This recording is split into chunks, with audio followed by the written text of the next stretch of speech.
പ്രശസ്ത എഴുത്തുകാരി മാധവിക്കുട്ടിയുടെ എൻ്റെ കഥയെക്കുറിച്ച് നിങ്ങൾക്കറിയാം. എൻ്റെ കഥ ഒരു വല്ലാത്ത ആത്മകഥയായിരുന്നു. അതേപോലുള്ള ആത്മകഥകൾ, എന്തും തുറന്നെഴുതുന്ന ആത്മകഥകൾ മലയാളത്തിൽ വളരെ വിരളമായിട്ടേ ഉള്ളൂ. എൻ പിള്ള എഴുതിയ ഞാൻ അതുപോലൊരു പുസ്തകമായിരുന്നു. ഈ എൻ്റെ കഥ ആദ്യം ഇംഗ്ലീഷിലാണത് പ്രസിദ്ധപ്പെടുത്തി വന്നത്. അവസാനം മലയാള നാടെന്നൊരു വാരികയിലാണത് അത് പരിഭാഷപ്പെടുത്തി വന്നത്.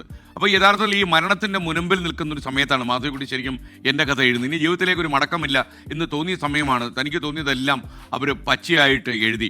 മലയാള നാട്ടിൽ അന്നത്തെ പത്രാധിപരായിരുന്ന BBC നായരും കാക്കനാടൻ്റെ പിൻബലം ഉണ്ടായിരുന്നു. അദ്ദേഹത്തിൻ്റെ കാക്കനാടൻ എന്ന എഴുത്തുകാരൻ്റെ പിൻബലത്തിൽ കൂടിയാണ് വളരെ മനോഹരമായിട്ട് കറണ്ട് എന്ന് പറയുന്ന മുംബൈയിൽ ഇറങ്ങുന്ന ഇംഗ്ലീഷ് പ്രസിദ്ധീകരണത്തിൽ വന്ന മാധവിക്കുട്ടിയുടെ ആത്മകഥ മലയാളത്തിലേക്ക് പരിഭാഷപ്പെടുത്തി. അന്ന് ലക്ഷക്കണക്കിന് വായനക്കാരെ ആകർഷിച്ച സംഭവമായിരുന്നു എൻ്റെ കഥ. എൻ്റെ കഥ ആകർഷിച്ചെന്ന് മാത്രമല്ല, അക്ഷരാർത്ഥത്തിൽ കേരളത്തെയും വായനക്കാരെയും ഞെട്ടിച്ചു കളഞ്ഞു മാധവിക്കുട്ടി. അപ്പോൾ ഇടയ്ക്കിടയ്ക്ക് മരണത്തിൻ്റെ മുൻപിൽ നിന്നുകൊണ്ടാവാം ഒരു ഫിനിക്സ് പക്ഷി പോലെ ഞാൻ എൻ്റെ ചാരത്തിൽ നിന്ന് പറന്നുയർന്നു എന്നൊക്കെ മാധവിക്കുട്ടി എഴുതിയ വരികളൊക്കെ എൻ്റെ കഥയിലുണ്ട്. അപ്പോൾ ഈ ആത്മകഥ പ്രസിദ്ധീകരിച്ചൊരു സമയം ഒരു സ്ത്രീ തൻ്റെ ജീവിതത്തിലെ സത്യങ്ങളൊക്കെ ഇത്രയും തുറന്നെഴുതുന്നത് അന്നത്തെ യാഥാസ്ഥിതികമായ വളരെ ഓർത്തഡോക്സ് സങ്കല്പങ്ങൾക്കൊക്കെ വിരുദ്ധമായിരുന്നു. അതിനൊരു മാധ്യമപ്രവർത്തകൻ മാധവിക്കുട്ടിയോട് ഒരിക്കൽ ചോദിച്ചു, നിങ്ങളുടെ ആത്മകഥയിൽ ഇത്രയേറെ സ്വകാര്യതകൾ, പ്രൈവറ്റ് കാര്യങ്ങൾ നിങ്ങൾ എന്തിനാണ് വെളിപ്പെടുത്തിയത്?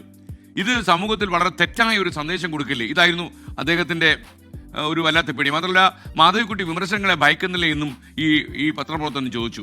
മാധവിക്കുട്ടിക്ക് ഒരു കുസരമില്ല ഇത് കേട്ടപ്പോൾ. ഇങ്ങനെയുള്ള ചോദ്യങ്ങളൊക്കെ അവർ പ്രതീക്ഷിച്ചിട്ടുണ്ട്. സമൂഹം എന്ത് വിചാരിക്കുമെന്നത് എൻ്റെ പ്രശ്നമല്ല. ഞാൻ എൻ്റെ സത്യങ്ങളെ ഒളിച്ചു വെക്കേണ്ട ഒരു കാര്യവുമില്ല. ഒരു എഴുത്തുകാരിക്ക് ഏറ്റവും വേണ്ടത് സത്യസന്ധതയാണ്.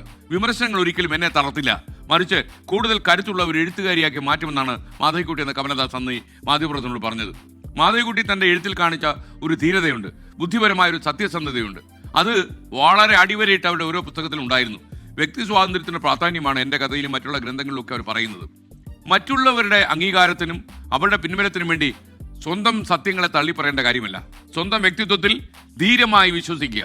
നമ്മൾ എന്തെങ്കിലും എഴുതാൻ തീരുമാനിച്ചാൽ ഓണസ്റ്റായിട്ട് എഴുതുക. ഓണസ്റ്റായിട്ട് എഴുതാൻ പറ്റില്ലെങ്കിൽ നിങ്ങൾ എഴുതാതിരിക്കുക. വിമർശനങ്ങളെ തളർന്നു പോകരുത്. കാരണം